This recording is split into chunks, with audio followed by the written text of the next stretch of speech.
So আজকে আমি আপনাদের সাথে নতুন একটা গল্প শেয়ার করবো, আর সেটা হচ্ছে আমার প্রথম বাইক কেনার গল্প। আমি কিন্তু ওইভাবে আসলে বাইক লাভার অথবা বাইক স্পেশালিস্ট কেউ না, বাট ছোটবেলায় বাইক বলতে আমি মোটামুটি হোন্ডাকেই বুঝতাম।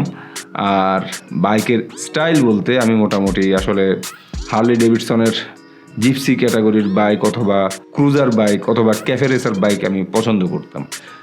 খুব আফসোস লাগতো যে বাংলাদেশে তো আসলে ক্রুজার বাইক নাই। ক্রুজার বাইক যদি আসে তবে আমি ক্রুজার বাইক নেব।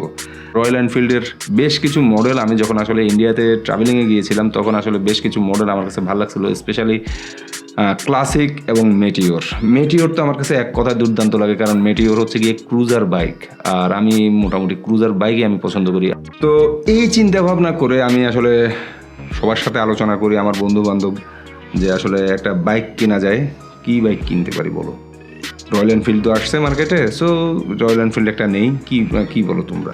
তো সবার সাথে আমি যখন আসলে শেয়ার করি তো সবাই মোটামুটি আমাকে একটা প্রশ্ন করে, সেটা হচ্ছে তুমি কি বাইক চালাতে পারো?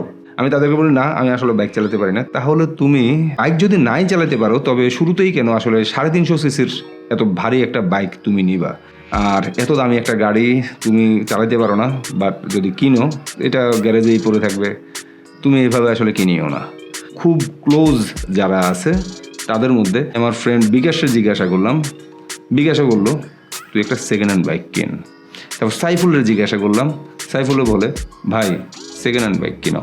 আমি আমিনুলকে জিজ্ঞাসা করলাম, আমিনুল বলে ভাই আগে সেকেন্ড হ্যান্ড কিনেন। ওয়াইফরে জিজ্ঞাসা করলাম, আমার ওয়াইফও ঠিক সেম কথা বলে, সেকেন্ড হ্যান্ড একটা বাইক কিনো। ওদের সবারই একই কথা যে তুমি আসলে বাইকে ইউজ টু না, সো ইউজ টু যদি আগে হও তারপরে তুমি বাইক কিনো। তুমি আগে সেকেন্ড হ্যান্ড একটা বাইক কিনে আগে শিখার প্র্যাকটিস করো, আগে বাইক চালাও, বাইকের বিষয়গুলো জানো তো, এবং ওটার পিছনে খুব বেশি টাকা খরচ করিও না, ওটা নিয়ে আসার খাও, ওটা নিয়ে ড্যামারেজ করো, যা করার মাঠে শিখো, ওটা নিয়ে রাস্তায় চালাও, যা খুশি করো। এরপরে তুমি যখন মোটামুটি ক্যাপাবল হবা দেন তুমি গিয়ে তোমার পছন্দের একটা বাইক কিনবা। এই চিন্তা আমি করলাম যে না ঠিক আছে, অলমোস্ট 5 লাখ টাকা আসলে দুম করে এক জায়গায় খরচ করব, তার আগে আমি আসলে একটা সেকেন্ড হ্যান্ড বাইক কিনি। আর সেকেন্ড হ্যান্ড বাইক কিনতে গিয়ে আমি একটা সেকেন্ড হ্যান্ড বাইকের শোরুমে গেলাম, সেখান থেকে মোটামুটি 46 থেকে 50 হাজার টাকার মধ্যে একটা সেকেন্ড হ্যান্ড বাইক কিনি। সেটা ছিল হিরো স্প্লেন্ডার 100 সিসির একটা বাইক, স্প্লেন্ডার প্লাস অথবা প্রো হোয়াট এভার। ওই বাইকটা নিয়ে আসার পরে আমার ফ্রেন্ড আমিনুল আমাকে বাইক চালানো শিখায়। প্রথম দিনেই মোটামুটি শিখে গেছি, কারণ আমি আসলে সাইক্লিস্ট ছিলাম এক সময়, সাইকেল চালাতাম, এবং সেই ক্ষেত্রে সার্ভিসিংয়ের বিষয়গুলোর সাথেও আমি আস্তে আস্তে পরিচিত হইতে থাকি। যেমন ইঞ্জিন অয়েল চেঞ্জ করতে হবে, চেইন লুপ দিতে হবে, অথবা ক্লাস প্লেট দুর্বল, থ্রটল রেসপন্স কম হচ্ছে।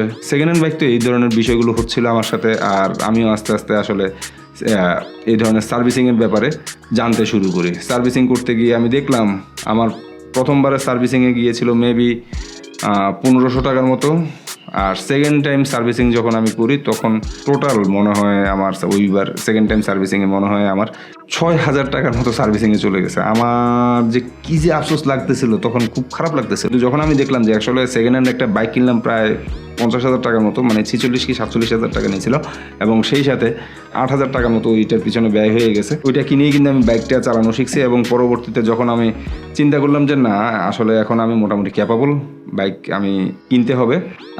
আমার মাথায় যেহেতু আসলে প্রথমেই রয়্যাল এনফিল্ড ছিল, কিন্তু বাইক কেনার আগে আসলে আমি চিন্তা ভাবনা শুরু করছি যে আদৌ আসলে রয়্যাল এনফিল্ড 350 সিসির একটা বাইক মানে ডেইলি বেসিসে আমার যেই পারপাস, সেই পারপাস আসলে সার্ভ করতে পারবে কিনা। চিন্তা ভাবনা করে দেখলাম যে না, 350 সিসির কোনো বাইক আমার পারপাস আসলে সার্ভ করতে পারবে না। স্পেশালিস্ট না, তারপরে যেই সাধারণভাবে যদি বলি যে 350 সিসির একটা বাইক কিন্তু ডেইলি কমিউটের জন্য আসলে ইউজ করা ওইভাবে আসলে ফিজিবল না, কারণ এটা মাইলেজ কম দিবে, ভারী, ম্যানুভারিং আপনি রাস্তায় ঠিকমতো করতে পারবেন না, এবং খুব মানে কি বলে চিপা চাপা মারা যেগুলো আছে না, এই ধরনের কাজগুলো আপনি করতে পারবেন না। আপনি ঠান্ডা মাথায় আপনাকে চলতে হবে, একটু টার্নিং রেডিয়াসটা একটু বড় হবে এবং মাইলেজ কম হবে, এই টাইপের চিন্তাভাবনাগুলো থেকেই যায়। পরে আমি চিন্তা করলাম যে না ঠিক আছে, মেটিওর আমার পছন্দের, অবশ্যই মেটিওরটা আমার ট্যুরিং পারপাস যদি আমি নেই তাহলে সেটা ঠিক আছে, বাট আমি মাসে কয়টা ট্যুর দেই, তখন এইভাবে আসলে চিন্তা করলাম।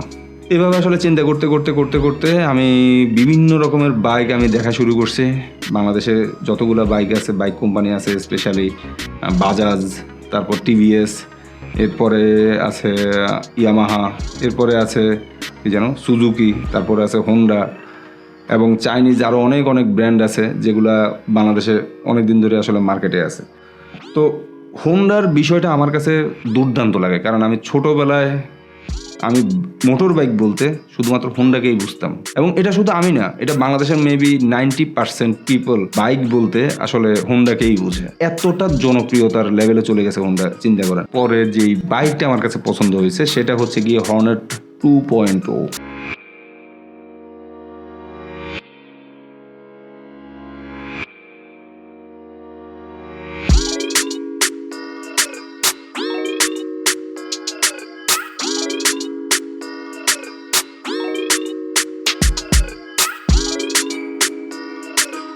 একশো 85 সিসির একটা গাড়ি যেটার দাম বিলো 3 লাখ টাকা, যেটাতে ইউএসডি সাসপেনশন আছে এবং পিছনে মনোশক সাসপেনশন এবং টর্ক এবং ইনিশিয়াল যেই রেসপন্স মানে পিক আপ রেসপন্স অনেক অনেক বেটার, তার সাথে এবিএস এবং পিছনে মেবি ডিস্ক।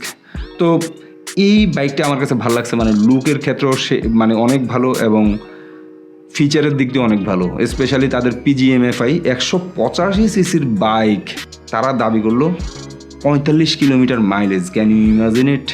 আমি কয়েকজনকে বলতে শুনছি তারা নাকি 50-52 পাইছে। এবং ফাইনালি আমি আমার টার্গেট লক করি হোন্ডা হর্নেট 2.0-তে। আমি আমার কলিগকে সাথে নিয়ে অফিস থেকে বের হয়ে আমি যাই মিরপুর 60 ফিটে, এবং সেখানে গিয়ে বাইক ভ্যালি হোন্ডার শোরুমে গিয়ে আমি হর্নেট 2.0-র ব্ল্যাক ভার্সনটা আমি কেনার ডিসিশন নেই। টোটালি এক্সাইটেড ছিলাম, বাইক দেখতেছি ঘুরে ঘুরে ঘুরে ঘুরে, এবং তাদেরকে টাকা দিলাম, তারা সমস্ত কাজ টাজ করে দিল। রেজিস্ট্রেশন এখনও যদিও হয় নাই, রেজিস্ট্রেশনের সমস্ত প্রসিডিউর তারা মেনটেন করে দিছে। কি দাদা কেমন লাগে এতগুলো টাকা দিতে? ফাইটা যায় না, কেমন পারছে? তো বাইক আসলে কিনতে যাওয়ার সময় আমার কাছে কোনো রকম হেলমেট কিছুই ছিল না, যার কারণে আমি এই হেলমেটটা কিনি। এটা একটা পিলিয়ন হেলমেট, দাম পড়েছিল 1300 টাকার মতো। আমি এক্সট্রা কিছু এক্সটার্নাল গিয়ার্স নেই, যেমন লেগ গার্ড মানে বাম্পার এবং সাইলেন্সার গার্ড, আর সেই সাথে একটা ডিস্ক লক। বাইক ভ্যালিতে আমি টোটাল বিল পরিশোধ করেছিলাম মেবি 3,05,000 টাকার মতো উইদাউট হেলমেটটা যেহেতু আমি বাইরে থেকে কিনি, সো আসলে ওইটা বাদ। কেনাকাটার করার পরে আমি যেহেতু আসলে আমার এখনও লাইসেন্স হয় নাই, আমি এখনও লার্নার লাইসেন্সের মধ্যে আছে, তার জন্য আমি শোরুমের থেকে একটা ছেলেকে হায়ার করি এবং সে আমাকে বাসায় এনে দিয়ে যায় এবং তাকে আমি বকশিশ দিয়ে দিই। আর বাইক যেহেতু নিয়ে আসছি এবং এটা যেহেতু আমার ফার্স্ট বাইক, আমাদের যে ধর্মীয় কিছু রিচুয়ালস আছে, যেহেতু এটা গাড়ি, যেহেতু এটা যানবাহন, এতে করে যেন কারো কোনো ক্ষতি না হয়, এই কারণেই আসলে এই ধরনের রিচুয়ালগুলো আসলে মানা হয়।